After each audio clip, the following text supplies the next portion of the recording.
What are you using your assets for in your business? Hello, thank you for joining us. This is What Counts, a podcast created by Trailblazer Consulting. Here we highlight proven solutions developed through our experience working with companies across various industries, and we talk about how you can apply these solutions to your company. We share our experience solving information management challenges like creating and implementing a records retention schedule, creating an asset data hierarchy, or helping with email management. This is Lee. And in this episode, Maura and I will ask, what are you using your assets for, and are they a revenue-generating part of your business? How do you feel about that, Maura? I think that's one of the most important things when it comes to asset data, because it's all great to be just sort of altruistic. We're going to build these assets and have this physical infrastructure out there, and we know how we built it. We know how to depreciate it. We know how to take care of it, because those are the things that we've talked about already. Capital projects to improve or build something new that's a physical asset. And then the depreciation infrastructure, the depreciation and tax side of it from a finance perspective, and the very important maintenance and operations piece from a daily day-to-day perspective. But the why is really important. Why do you even have these assets? Are you providing a public service, in which case you have a different formula for how you manage cost versus profit? If you're a public utility, you don't get to make any profit, but you still want to cover your cost.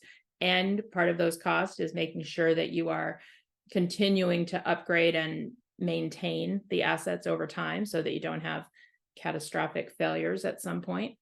But in the commercial space, you're in business to make money, generally. Whatever type of business it is, you're in business to make money. So if you're in an infrastructure heavy business, those assets are a big part of your revenue generation plan. So a couple of different examples. We worked for an airport, a large international airport. And one of the interesting aspects, one of the more interesting things that I learned working there is about the way that the retail space is managed. It's not owned by the airport. The space is part of the terminal structure, but that each area, each room, each store is actually rented out through a commercial agreement with whatever the retailer is or the food outlet is. And so when you look at, okay, we have this space, we are maintaining this space as part of our overall asset management plan, but are we making money off of this space that comes from the commercial agreement that's in place? And you want to look across the whole business, not one store at a time, but also you want every store to be making money. And so it's just a pure commercial transaction. How much do you charge for the rent? How much do the lessees pay for utilities or maintenance support? What do you let them do versus what do you have to do because you're responsible for the whole asset base in the airport? But is the airport performing? How much of the revenue of the airport is generated from that commercial space? So you have to be able to know, here are all our commercial contracts, and here are the spaces and assets in the airport that are affected or are part of that commercial contract. Go to a different industry, oil and gas, midstream pipeline industry. Everything about that pipeline is to move gas from wellhead to distribution point. And you likely have one customer on the wellhead side who's the producer and a different customer on the other side who's going to take it and do other things with it. And so all of your money is about the performance of that pipeline and how those trades are working, how much volume is moving, how much you're getting per, cubic foot moved through the pipe, how much downtime to repair or replace a part of your gas gathering system is going to affect your commercial performance there. So you need to understand how each piece of your asset puzzle contributes to your commercial business, and being able to do that traceability of this commercial contract affects this gas gathering system, which has these 27 different pipe segments in it, or these different compressor stations and fractionation stations and all the different pieces of it. And you want to understand, how do those assets relate to those contracts? What do you think so far? No, I'm following. Let's put it that way. I don't have a question yet. Well, we've seen some clients who've struggled with doing that tracing from commercial contract to physical asset. So in the renewable space, for instance, you have wind farms and you have solar farms, big utility scale wind and solar farms. And you've got the PPAs, the power purchase agreements, which are agreements between you and a commercial organization or a utility or connecting to the grid. How are you selling the power that is being generated off of the wind farm, off of the solar farm? And the maintenance of it and the building of it, the development piece, all of it has to be traced from the very beginning of we think we're going to build a solar farm through we've built 10,000 solar panels, we put them in place and they're running. And we have 15 different power purchase agreements that are sending power from this solar farm to 3 commercial institutions in 3 cities and to this big utility. And we've got those all in place. And every one of them is affected by, okay, there was a big storm and the solar panels were less efficient that day, or there was a sandstorm and the solar panels are now dirty and they're all less efficient.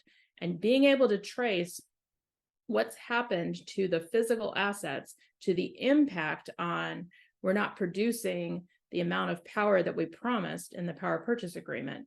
And if we drop below a certain threshold, does the price go down? Is there some other impact? Being able to do that tracing is hard if you're managing contracts as documents in a document storage unit somewhere, not paper, but electronic documents. They're on a SharePoint site, on a file share, organized by the name of the other side, the name of the utility that's on the other side of the agreement, versus you've got a work order system that might be a computer, a CMMS, a true work order system, but it also might not. It might be a spreadsheet that's kept at each location because solar panels don't break down that often.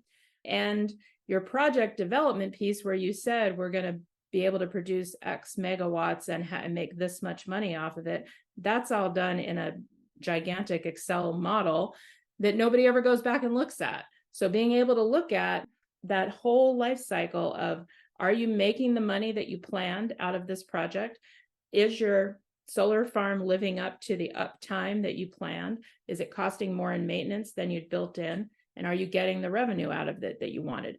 That's true for every asset heavy, infrastructure heavy industry, whether it's an airport, a gas pipeline, or a renewable energy company. Well, I see your point, and it's kind of like what we talked about in one of the other episodes where we started with piecing the handshake together of the data and the assets, and you need this piece and you need to understand where this piece came from. And then we kind of broadened that to worldwide distribution channels, right? Because we need to know where the steel is coming from that made the bolt, that made the generator, and so forth and so on. But let me not get off topic. It's all of these pieces do relate to, is your asset functioning properly? Is it making you the optimal amount of revenue that it can be making an organization? It does. And which part of your asset base is going to have an impact on which commercial contract is the last piece of this puzzle we're talking about here, because every contract isn't affected by every asset in your business. Some contracts are affected by a solar panel, a solar farm, but other contracts are tied to a wind farm. Some contracts in your gas gathering system world are attached to this big pipeline that goes from Texas to Oklahoma. This other contracts are attached to an area where there's a lot of wells and a lot of gas being gathered, but you're only taking it to the next step and it becomes compressed and it goes out as liquefied natural gas or other things. So there's a lot of different options there's a lot of variation, not options. There's a lot of variation in the way each commercial contract is written and how it relates to a certain part of your asset base. And so understanding how big is your exposure, how many contracts are depending on this part of your asset base being optimally operating at all times is going to help you drive your attention to make sure this part of your asset base is going to always be maintained, because it's got to support 80% of your contracts. And if it goes down, you're in big trouble. So being able to make those connections is something that with this asset data approach, where you look at the IDs that we've been talking about, and how does a contract has an ID, and it should be connected, associated with all of the asset IDs that are in whatever the asset base is that's part of that contract.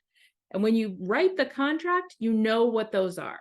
You're writing a contract to send gas through a certain pipeline. You're writing a contract to pull power off of a certain wind farm. After the fact, when you go back to that contract to figure out what happened, it's much harder to do that tracing to those assets if you haven't set up that association at the beginning. That's one of the powerful things that you can do with an asset data management approach to the commercial side of your business. Well, you said asset data management approach. That's great. But I think this tees up a series on contract management for sure. A series of episodes that we could talk about contract management. Absolutely. We could go in a couple different ways, and contract management is another deep and important subject that I'm sure we are going to dive into in the future. So stay tuned. Awesome. I think that's a wrap for today. Yes, you agree? All right. I see the head nodding. That's good.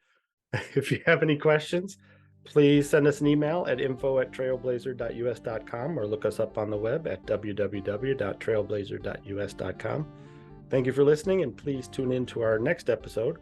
Also, if you like this episode, please be a champion and share it with people in your social media network. As always, we appreciate you, the listeners. Special thanks goes to Jason Blake, who created our music. Thanks, everyone. See you next time.